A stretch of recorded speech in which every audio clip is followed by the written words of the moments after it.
Hello guys, welcome to my channel. My name is Dennis. This is a creator's journey.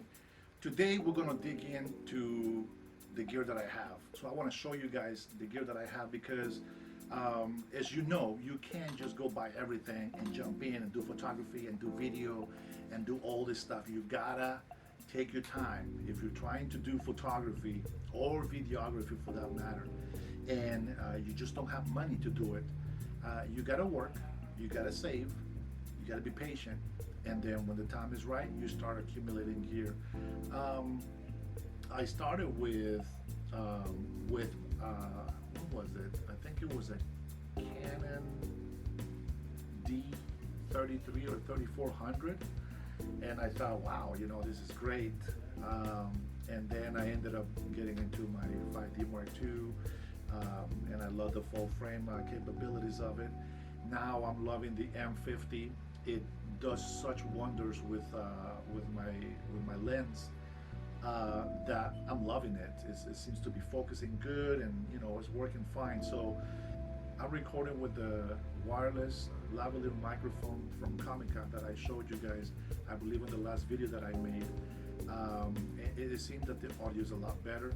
If you remember one of the videos that I did right here in my room without the wireless microphone, it was just the audio from the camera.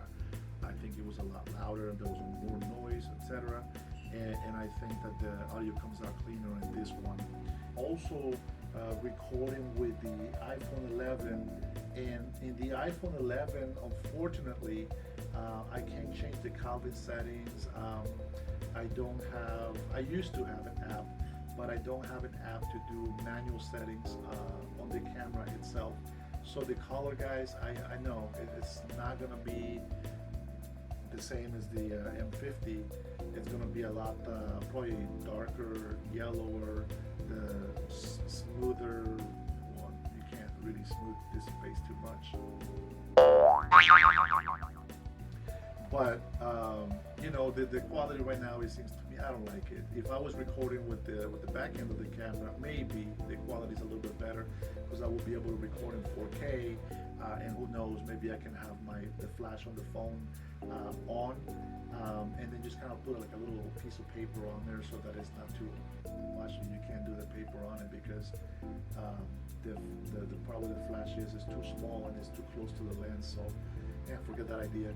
Either way, that's the difference between the pictures right now. But normally, you know, if I'm recording with an iPhone 11 outside and I can control just the lighting at least of it, I think the picture looks a lot better. So for now, we're recording with the M50, and we're just gonna go ahead and dig in and see what we got here. So the first thing is the M50. Now the M50, I love this camera. I fell in love with it. It's a camera that I bought not to use professionally, but with the lens, it seems to have been going great. Now I do have the 5D Mark II in here, and I love the 5D Mark II, but it doesn't have certain focus and features that I would love to have on the camera that helps, especially the autofocus. Now this is my 24 to 70 millimeter. This is the Tamara lens, first wide angle lens that I bought. I love using this lens for landscape photography a lot. And the reason why I don't use the 15 to 30 too much for landscape photography is because hey, let me show you. Because even though this beast, it's nice and wide, I have to buy like an adapter, and then I gotta put filters on, and it's just so expensive to just go and use this. I think this is probably just better for night astrophotography. But the 24 to 70, that's my favorite, and I do have my CPL filters on there. I have some ND filters. I think it's like a 10 stop ND filter that I have for it. And then I have my 70 to 200. And this 70 to 200, it's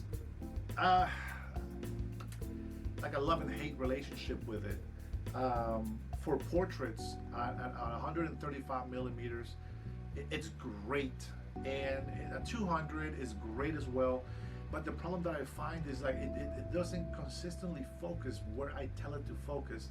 Now, I mentioned before that I did have it micro adjusted, and the reason why right now I'm not micro adjusting it anymore to use with the 5D Mark II is because I plan on using the M50 more often. And believe it or not, folks, the M50 it's an amazing camera. Now, mind you, the M50, you go to the store, buy it for $600-700. You know, it's a fairly cheap or economical camera, but it's a great camera nonetheless. Now, if you can go and spend another $1,500-2,000 on a nice lens, it's an even better camera. So that's how that works. You know, I think the lens have a lot to do with it, but the camera has a lot to do with it as well. So, and then I have my my flash, and I got a couple of them. I have three flashes total, but this is the one that I have in my Pelican right now. And I also have the 50 millimeter in here.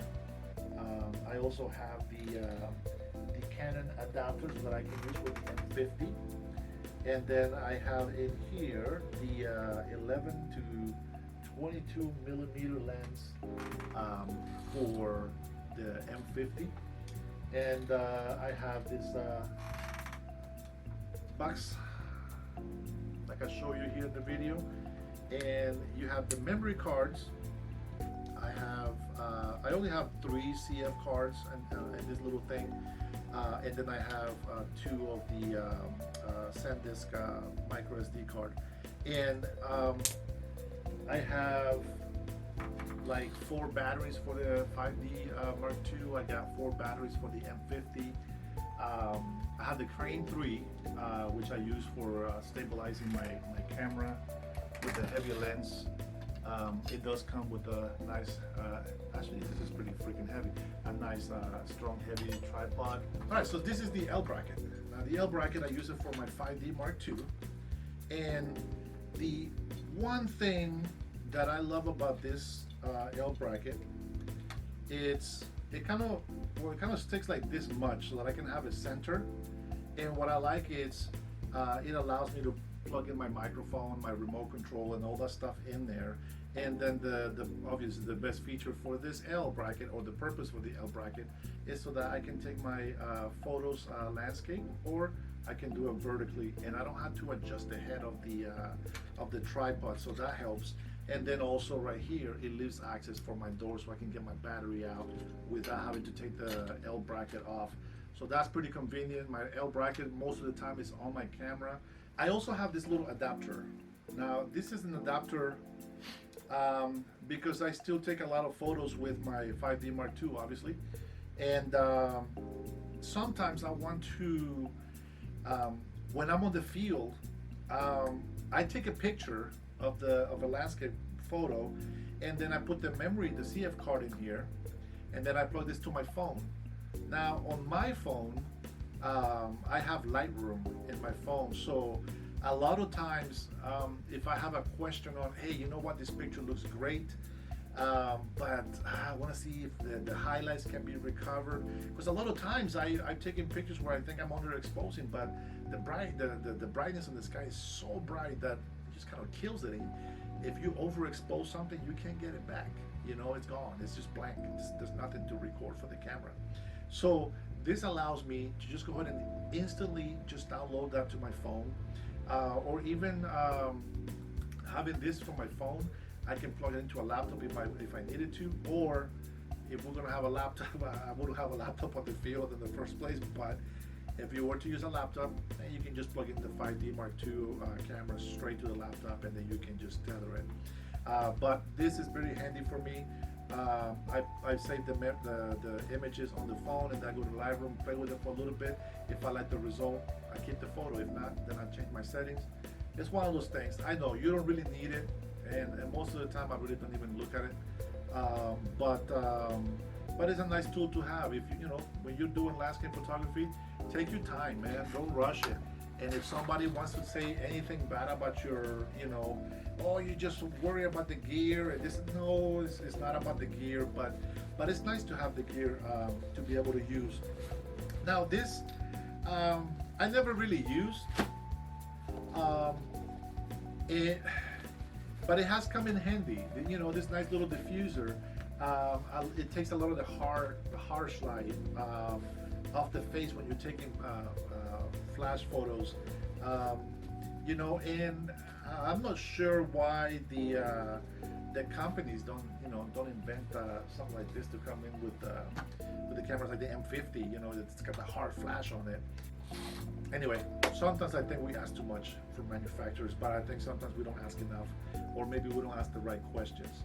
And from there, well, you can see on the video here, I have 2 tripods. They're pretty cheap tripods. They're Zomain tripods. They're a little bit on the heavy end. They're aluminum tripods, but it does the job. I wish I could afford taller, maybe fiber tripods, but you know, for now it is what it is, and that's what I got. So I think that's pretty much the gear that I have. Not too much, right?